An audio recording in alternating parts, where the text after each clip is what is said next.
Hey, do you know that two or more compounds can have the same molecular formula but different properties? Yes, I'm talking about isomerism. So what is isomerism? It's a phenomenon where compounds have the same molecular formula but different properties. Such compounds are called as isomers. Today, we will be learning in detail about isomerism, types of isomerism, and then their following subtypes. Let's begin. First, I will be drawing a flowchart of isomerism.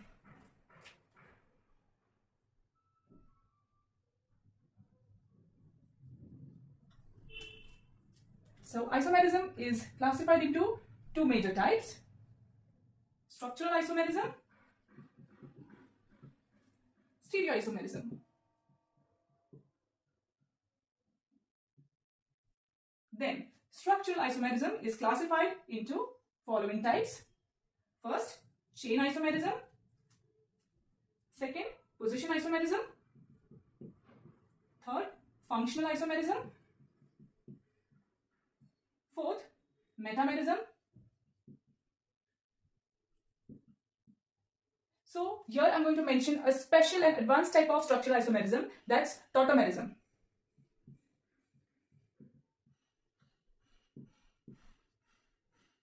Next, stereoisomerism is classified into two main types: geometrical isomerism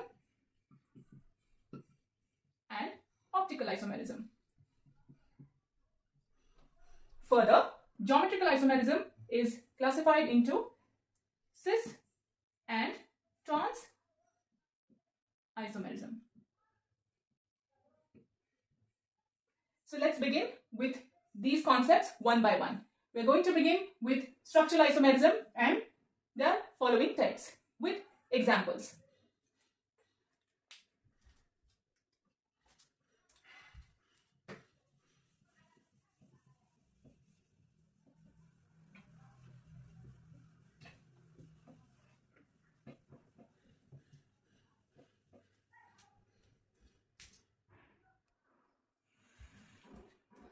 So before beginning with the structural isomerism, I would like to give you an example of butane to explain isomerism. Let's see it.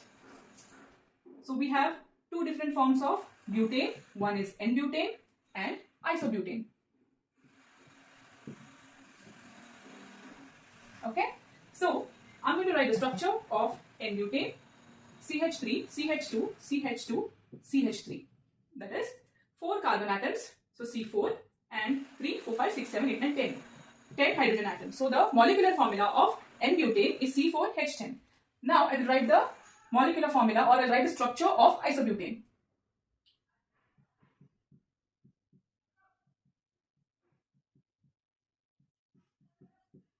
So this is the structure of isobutane. So here carbon atoms are 4 and hydrogen atoms are 10. So now both the structures have the same molecular formula, but structurally they are different.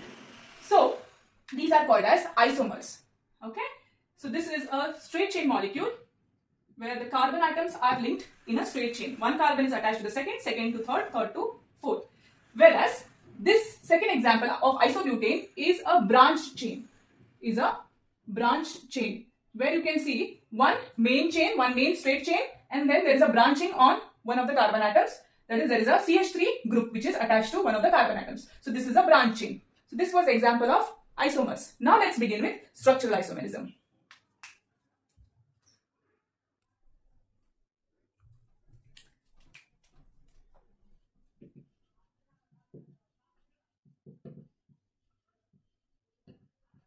So what is structural isomerism? It's a isomerism where compounds have the same molecular formula. But different structures.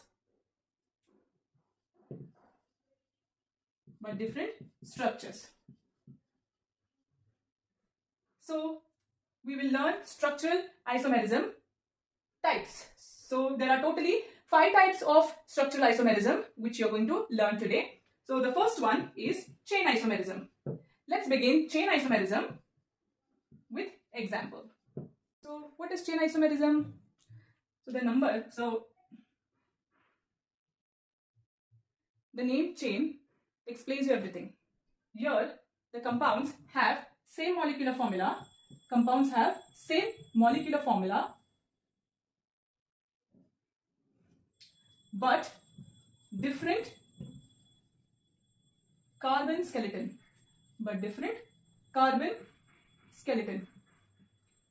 What do you mean by this different carbon skeleton? So let's see an example of pentane. Okay, let's see pentane. I'm going to draw the three isomers of pentane. First is CH3, CH2, CH2, CH2, CH3. Next you have isopentane. CH3,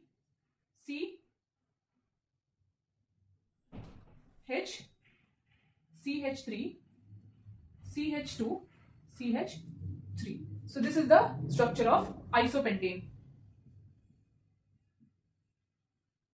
And the third is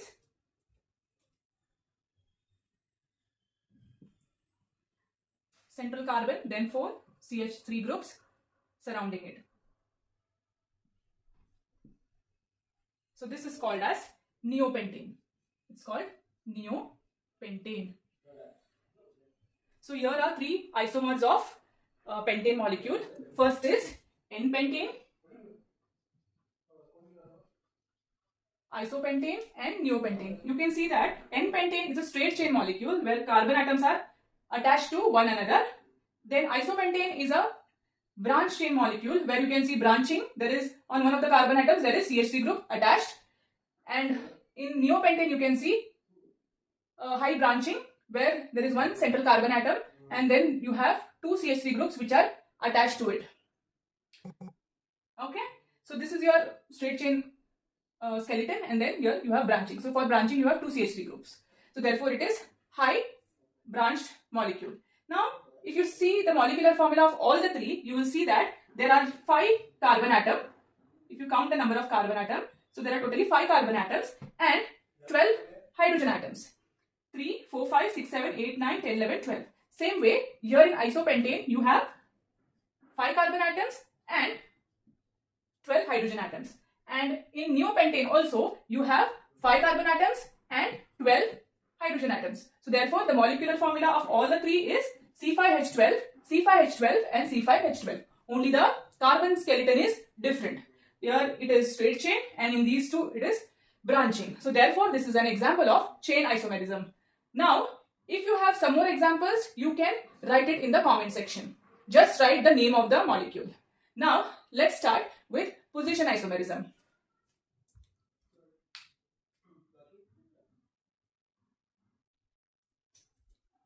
So, what is position isomerism?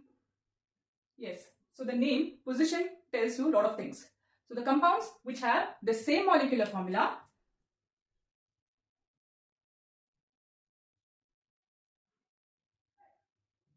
but different position of substituent atom or functional group.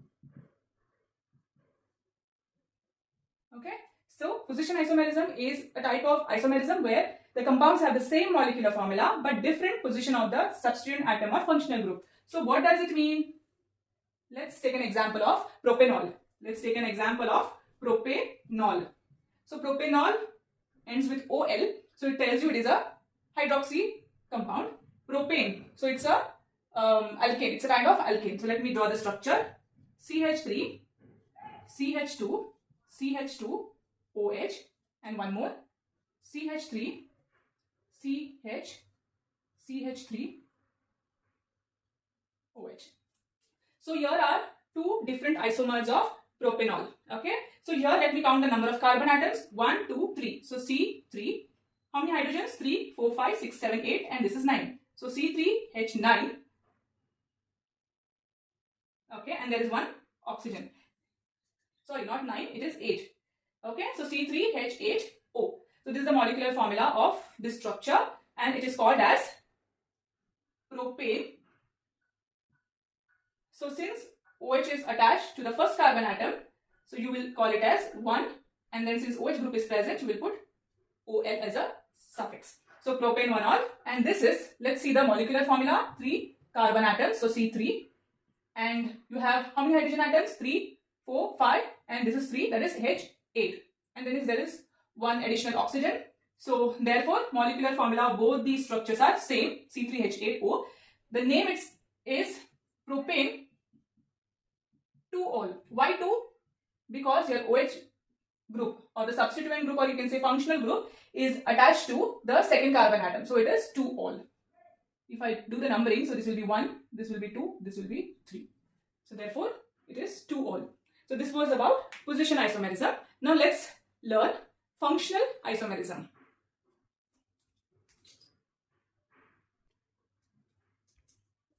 So now next isomerism is functional isomerism. So what do you mean by functional isomerism? So here you have to remember the word functional.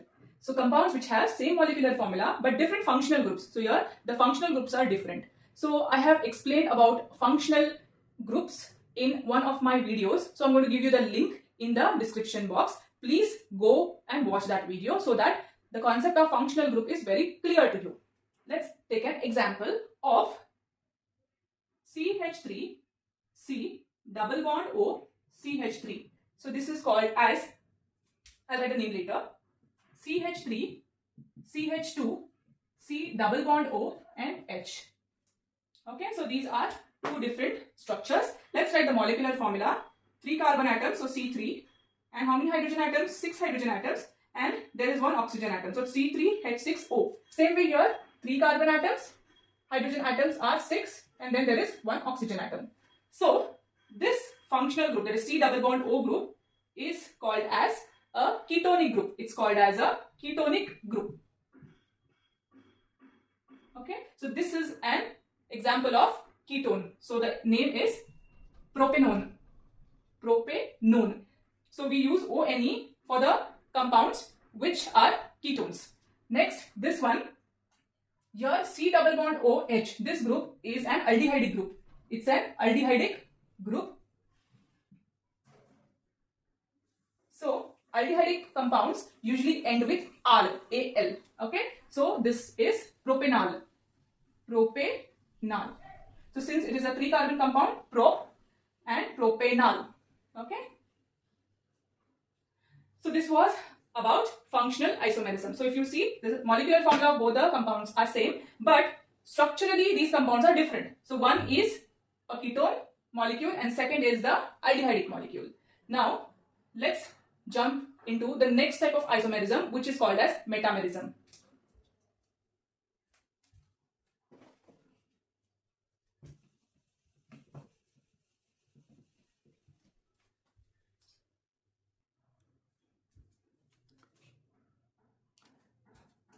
So the fourth type of isomerism is metamerism.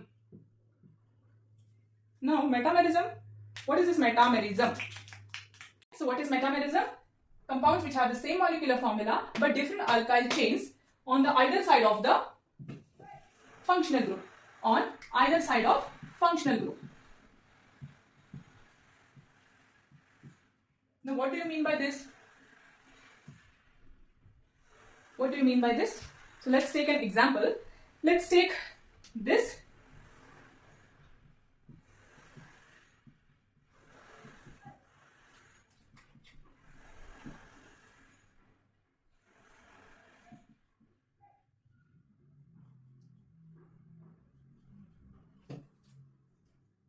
Now these are two different structures. Okay, so here you can see that you have two different alkyl chains on the either side of the functional group. So on the either side of this functional group, that is oxygen atom, you can see one methyl chain and this is propyl chain. So you have a methyl chain, CH3 group, and second is your propyl chain. Okay, same way in this you can see one ethyl group or ethyl chain, and the second one is also ethyl chain. CH2, CH3 is a ethyl group. So in both these structures, you will see that the molecular formula is 1, 2, 3, 4. So it is C4. Then you have 3, 4, 5, 6, 7, 8, 9, 10. Hydrogen atoms are 10 and then there is one additional oxygen atom. Same way in this one, you will see that there are totally 4 carbon atoms, and hydrogen atoms are 3, 4, 5, 6, 7, 8, 9, 10, H10, and then there is an additional oxygen atom. So molecular formula is same for both the structures, but the alkyl chains on either side of the functional group, that is on oxygen atom, is different. So this is an example of metamerism. If you have some more examples, you can tell me in the comment section. Now, what are the names of these molecules? So I will write this one as, just let me erase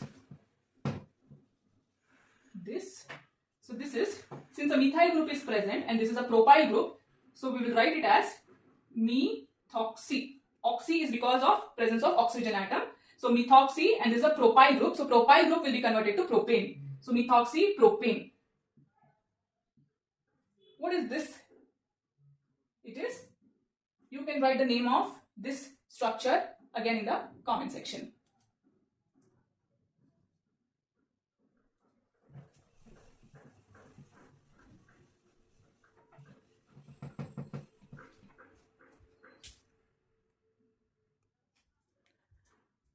Now we'll be learning about the next type. This is an advanced type of isomerism, and it is not there in your NCERT textbook, but the questions based on this type can be asked in your NEET as well as JEE exam. So you have to be prepared for this. Tautomerism. So we'll be learning about Tautomerism. So isn't the name funny? Yes, it is funny, but let's begin. I'll give you 2 examples. So one is this, and second is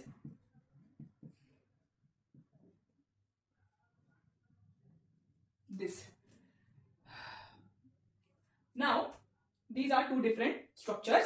So you can see here C double bond O group, that is carbonyl group, and here you can see an hydroxyl group, and there is a double bond, that is ene is present. So you have one hydroxyl group, and you also have ene, that is C double bond C. So here you have a carbonyl group, C double bond O, carbonyl group, or you can say it's a ketone. It is a ketone. So this molecule is called as propanone, and this is called as propanol. It's called as propanol. Now, these 2 structures are in dynamic equilibrium with each other. Means this one form is converted into the second form, then the second form or this form is back converted into this form, and it is very fast. Okay, it is very fast. So the name is called, it is called as dynamic equilibrium. It is called as dynamic equilibrium. So both forms are interconvertible. Interconvertible means one form is converted to the second form and the second is back converted in the first form. So it is dynamic equilibrium. Now what is this supposed to mean? Now let's see. Now if you see, this is a ketone. So keto form. It's a ketone. So we call it as keto form. We call it as keto form. Now since this is an enol. So we call this form as enol form, because there is a carbon-carbon double bond, ene, and then there is hydroxyl group, so that is OL. So enol form. Now how a keto form is converted into enol form? Let's see what happens. Now there is one alpha hydrogen atom. Alpha hydrogen atom, usually, see now the CH3 group, instead of writing it this way, I will write it as CH3, CH2, and then I'll write that additional one hydrogen atom here. So this is my CH3 group, CH2H. That is, I've splitted that CH3 group into CH2 and H. Now what I will do, so this particular bond has got 2 electrons, right? So these 2 electrons will be shifted here, and then these 2 electrons between the C double bond O group will be taken by the oxygen atom, which is highly electronegative. Then what will happen? So a carbon-carbon double bond will be formed here because of shifting of this hydrogen atom. So you will get a C double bond C, and that hydrogen atom which was alone here, that will go and attack to this oxygen atom, and you will get OH. Okay, you will get OH. Okay, and double bond will be converted to single bond because these 2 electrons are taken by the oxygen atom. So this is how this form is converted to the other form, and this is called as keto-enol form. You may get questions based on this concept in your NEET and JEE exam. Okay, so you have to be thorough with this, and I will solve more examples based on these type of isomerism in a separate video. Okay. So now how you will define tautomerism? So tautomerism is a type of structural isomerism where the two compounds are in dynamic equilibrium with each other. Okay, so where one form is converted to the other form and vice versa. Now let's begin with stereoisomerism, and we will be learning about structural and we'll be learning about geometrical and optical isomerism in this. We will just learn the introduction of geometrical and optical isomerism. Okay, because in your NCERT textbook just the brief explanation is given about stereoisomerism, but you may get several questions based on this. So now we'll be learning about stereoisomerism. So what is stereoisomerism? Stereoisomerism, so it's a type of isomerism where the compounds have the same constituents. That is, they have the same molecular formula and the structural formula is also the same, but the sequence in which the atoms are arranged, is different in a three-dimensional space. Okay, in a three-dimensional space. So this is called as stereoisomerism. So you can say same molecular formula, same structural formula, but sequence or order of arrangement of different atoms or group of atoms in space or three-dimensional space is different. So this was about stereoisomerism. So actually you will learn about it by taking example of geometrical isomerism and optical isomerism. So there are two types of stereoisomerism which you have to be thorough with. One is geometrical and second is optical. So I will take this concept in a separate video because it will help you in your competitive exam. Okay, so with this explanation I would like to stop today's video. Okay, so in a separate video we'll be learning about geometrical isomerism and optical isomerism. So I hope you understood today's concept on isomerism. I tried to give it in an easy way and try to give examples with every type of isomerism. And thank you for watching, and if you like my videos you can subscribe my channel for more videos. Okay, I'll come up with many such videos. Bye bye.